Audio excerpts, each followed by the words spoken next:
The purpose of the visit is to review the unit's bird aircraft strike hazard management plan.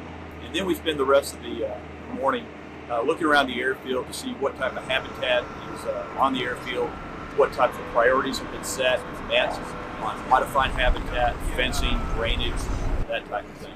We usually meet with the airfield management safety folks from the airport side and from the guard side. Often U.S. Department of Agriculture and Wildlife Services is present. They do a lot of the active work on the airfield as well. Well, we started looking inside the airfield around the perimeter of the runways and associated ramps, hangars, and things like that.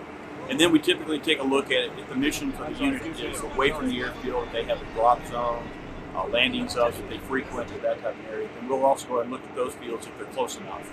And when you circle the airport with a helicopter, you can see in hours an hour what would take you weeks to see from the ground. So you literally get the bird's eye view of the landscape. BASH is one of the best acronyms in the Air Force. It stands for Bird Aircraft Strike Hazard. It's looking at birds and other wildlife in and around the airfield to get access to the airfield, get into the flight path of the aircraft, impact the engines, impact other components, windshields. We could actually lose an aircraft due to a strike, ingestion of a bird, loss of power.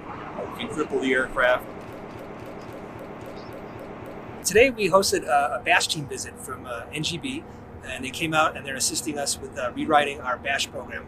About every 5 years, they'll take a look at the wildlife within the area, birds, coyotes, that kind of stuff, and then write a plan to help mitigate the risk of us operating around wildlife, both here locally in Reno and then on some of our outlying fields like Amity Army Airfield. Today we try to include as many people as we could that affect our local area flying here. There was some joint operations. We did get the Army Guard to help us out in flying today. We had members from the tower that deal with all the civilian traffic that's here. How we interact with them, how their aircraft interact with the wildlife that's here. NGB had a big part in it. They actually fund a USDA wildlife biologist to work with us year round. And then collectively, all those people come together and come up with a plan of how we can best mitigate the threats that are out there as far as wildlife.